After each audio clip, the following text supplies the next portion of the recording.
What up? It's Lou Know It. Back for another one of these guerrilla driving home videos. I just hadn't put anything out in a minute, and I wanted to throw something up.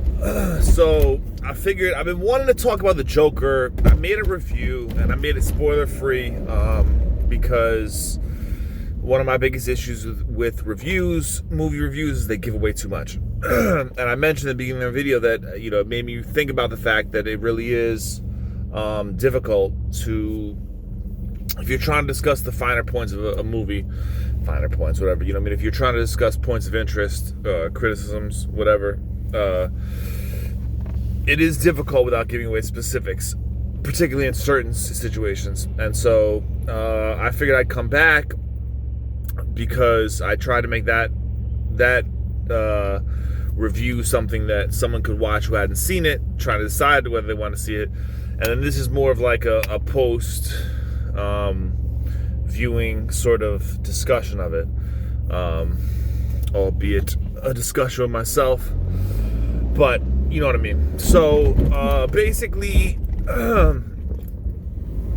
as I said, I liked the movie. I liked his performance a lot. So one of the things that I read that bothered me was a review that talked about how, well, okay, so I think I mentioned the other review. One of the complaints has been that this movie, like, sort of can be an insight to violence. I heard the term incel used, which is, those familiar with modern internet culture, apparently means involuntarily celibate. So there's this group of people who feel like they just can't get women, because it is men that comprise this group, and one of the criticisms that this sort of like was a rallying cry, sort of, to these people, and it might incite them to do violence because he was sort of in this category, but he wasn't really. I mean, so right there, I take issue with that, because to me, this movie was in part an examination of mental illness and a depiction of mental illness, and from my knowledge and from speaking with people that have more knowledge than me, it was a pretty accurate one. That was one of the things that they really captured well. They captured his mental illness, and also his sort of descent into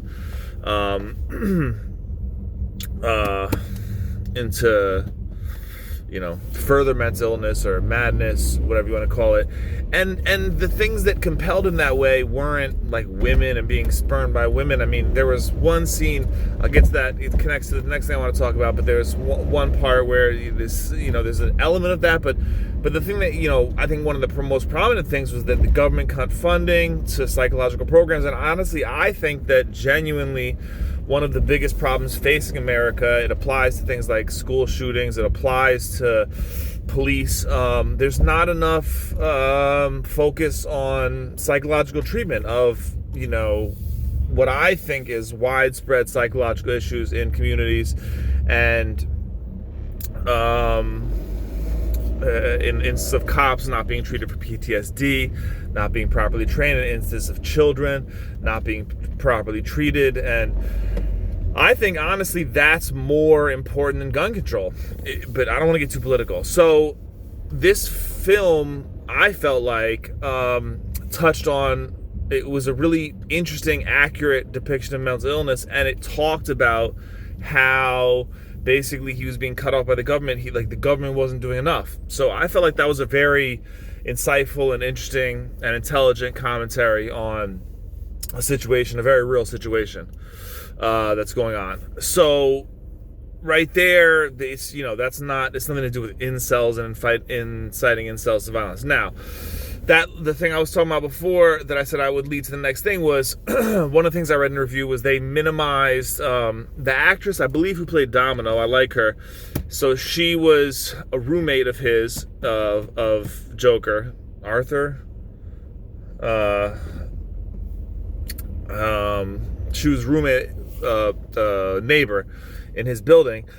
And so at one point you think that he's getting in a relationship, and it didn't really make sense because I saw that Stuckman, who's another reviewer I watch, he was saying he liked the movie a lot, but he was saying, at first he didn't understand, these scenes. And I was the same way. Like, I remember watching it and being like, what? Like, he's now all of a sudden, like, the first time was she went to one of his shows, and it was his first show, I believe, or one of his first big shows, and comedy show, stand-up shows, and he just uncontrollably gets this manic laughter, which I don't know that they made it clear whether it was sort of a completely compulsive kind of Tourette's thing, or if it was like a psychosomatic kind of a thing, because he was also shown as an audience member laughing at stand-up comedy. So it's like, why would you want to if you had a manic, uncontrollable laugh, why would you want to put yourself in a situation like viewing a stand-up comic where you would be expected to laugh? Wouldn't that trigger your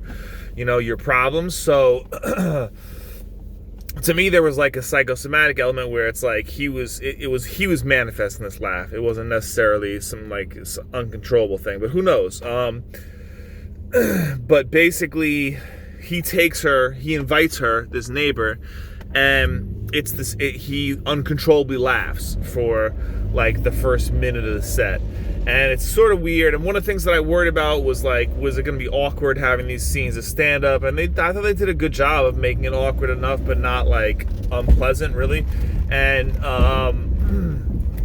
it was clearly awkward. It becomes a catalyst for him being made fun of by Robert De Niro's character later. But in this instance, he just basically, I think people in the audience start shouting out, and I was thinking right after that they continue on like as if everything is all good, like, and I was thinking she really, like, she was cool with that performance. Like, that was a weird, that would have been a big red flag for any reasonable person. Like, what is wrong with this cat? But it wasn't. They continued this relationship, and so there was that. There was another thing where he just comes in and like starts kissing her, and it just felt like, really, like, this is really happening? And of course it wasn't. It was all in his imagination. And the review that I read that I'm referencing was saying, oh, they minimized her character, she was just a plot device. Yeah, you fucking idiot, she was a plot device. Like, that's the whole point, is she wasn't a real character. Like, that's literally the point of her, is that she's not a real, I mean, she is an actual character in the sense that she's a neighbor, but like, why would you need, like, the point of her being in it is that she is used it's used to show his mental illness, and that he created and fabricated this relationship that wasn't there. And so of course she's a plot device. That's exactly what she is. Like, why are you complaining about that? And that's goes down the whole, it's like, liberals wanna, and I'm a liberal, I consider myself a liberal, but like, liberals wanna complain about everything has to be progressive. Like, well, the title of I think this or another review I read said, if you're a message movie, you have to be judged by your message. Well, I mean, yes and no. You have to be judged by how successfully... First of all, I don't consider really this a message movie. That's first of all. It had messages in it. It had things to say. But it wasn't like, this is the moral of the story. And not every movie has to have, like, a moral of the story. And also, it wasn't... I didn't consider this a movie that was, like, sending a message. Really, it was a story that maybe sent some messages in the sense that it tried to shine a light on certain things like mental illness and the way it's treated and things like that. But it wasn't, at the end of the day, I don't think the main focus of this movie was to tell a message. It's like, you look at a movie like Happy Feet or something, like, that movie is clearly like that. It's there to tell you a message about polluting. Like, this movie wasn't there to tell you a message. It had messages in it, but it was there to examine this man's descent into madness, and to create one of the most iconic villains in comic book and arguably film history. So that I just take issue with all that. I don't agree with it. I take issue with whether it's even necessary for a movie to be good, and I don't necessarily think it was even true in this movie. So basically, you take that out of it, the whole idea of it needing to be a message, a good message, whether it had an overarching message, and then her being a figment of his imagination, and underdeveloped her character, as if that somehow was like, the implication was that it was sexist because she wasn't a developed character. It's like, the movie was about him. Everybody in the movie was really a plot device in a way to tell this man's story. It was about him. It wasn't about other characters. And that was one of the great things about it, because first of all, it really shines a light on his performance, because his performance carries the entire movie.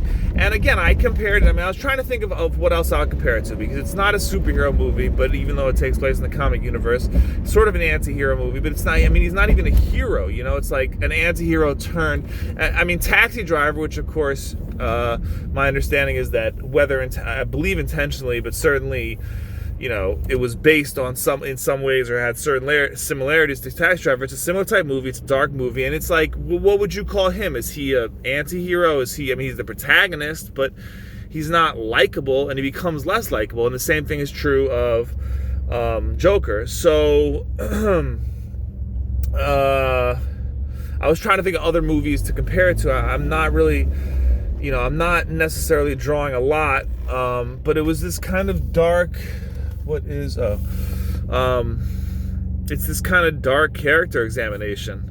It's not exactly a thriller.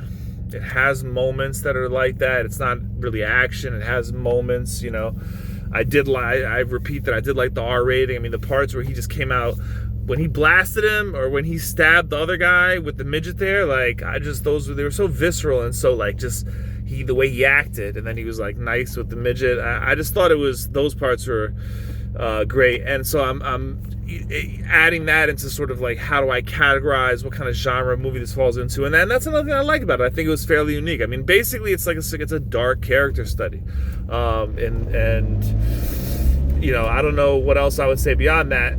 And basically his performance was just great. Another thing I heard about it, which I could talk about now, more specifics, I mentioned the dancing. So apparently, he did have some of these dances choreographed. Some of them were based on, they got a piece of music one day and they choreographed the dance scene. I believe it was the scene in the bathroom when he runs away. Yeah, that's what it was. I heard Todd Phillips talk about how they had it scripted that he was going to hide the gun after he first kills the people, and this is the beginning of his descent into really becoming the Joker. And he runs into this public bathroom, and then he's supposed to hide the gun, and they were talking about it. They said it didn't really fit with his character, which I agree. And so he decided to do this crazy little dance, and so that one was improvised, but then other ones were more choreographed. And essentially what he was saying was, what Todd Phillips said was, in the previous scene you saw him dance, he was less the Joker, and the next scene you saw him dance, he was more the Joker. So the subtle details about the way that he grew as a character, he became more and more Joker as time went on, was just brilliant. And his performance was brilliant. And there was just a lot of things I loved about the way that he did it. The scene towards the end when he wakes up and he's bloody in his mouth because he's been in he's been in a car accident, and he pulls, his makeup has faded, and I noticed the makeup faded before that, and I was like, that's interesting that they faded the makeup, I wonder. And of course it was because they wanted him to paint in blood, he painted the smile back on. That was perfect, man. There were so many scenes that I liked, and he just did it. I never had a problem with his performance. I never had a problem with any aspect of his performance. And there were so many details that he did well to create this, not only convincing, craziness, but also this progression into this madness. And of course that ties in with the thing that I was talking about with the drug treatment being stopped by the government, and how government doesn't take care of mental illness. And so that was tied in with his progression into becoming the Joker. So I think I've touched on most of the points. Basically the performance alone is just worth it. Now, I'll be very curious to see if he does get an Oscar. If he doesn't get nominated, that's crazy. What I've heard is that because there is some backlash and controversy, and Hollywood tends to be on the left anyway, that they may not want to give it to him because they want to just avoid controversy. But I'll be curious. He deserves it from this. He deserves it, I think. And I want to see it again. I'm going to go see it again soon. But really, some of the stuff and the descent and the progression and everything. And then, like I said, my issue with the criticisms I've heard, I think I've explained, and those weren't really valid to me. And it really worked well as a movie, as a character examination, as an origin story. It just worked well on so many levels. So really kudos to him for doing that. And I loved it, and I highly recommend it. So that's pretty much all I got to say on the Joker. I thought it was going to be standalone. I've heard, talks of them doing a sequel. They could definitely do it and keep it separate from the rest of the DC universe. Like, it works on its own. It doesn't need to be a superhero story. It doesn't need to have Batman in it. They do tie it in. That's the other thing that I could talk about. So I like the way they tied in. So there's two other things. The tie-in with basically him sort of inspiring the murder of Wayne's parents, the implication that he might have been Wayne's son, but then not, but then he found a letter which said that he might have been, or at least they had a relationship, Thomas Wayne, Bruce Wayne's father, and then also the death of Bruce Wayne's, Thomas Wayne, his wife. All that stuff I thought was super interesting, and like sort of Easter eggs for fans of the series, but not, worked on their own merit as well. Except for, the death of his parents is very clearly just a comic throwback. But it's where, you're making a Joker movie. And then, the other thing was, I've heard, people say, well, what's real? If we know that the girlfriend wasn't real, he wakes up in a mental institution, and it's like, what really happened? Well, my take is everything happened. They show him walking away with bloody footsteps, which leads you to believe that he killed the hospital nurse or psychologist. And basically, I think everything was real, and then he got locked up. And so that's my take on that. And I'm open to the idea that maybe some of it wasn't, but I enjoy it more if it was. I enjoy the story more, and I think it was. So basically, that's all my takes on it. I hope I did a decent job addressing it. I know I was driving home. I might have sort of jumped around a bit. And I definitely see it. It's worth it. It's worth the price of admission just for Joaquin's performance alone. So that's my Joker, more in-depth discussion. I want to try and start doing at least a movie every week, and I want to do some more. I'm going to do an unboxing with the Magic the Gathering stuff, and then I want to try and do like one new movie, one old movie. But anyway, that's that for now. I still got to work on getting this channel more polished, but I hope that I continue to grow and people continue to grow with me. And that's it, Who know it? Lou know it. Peace.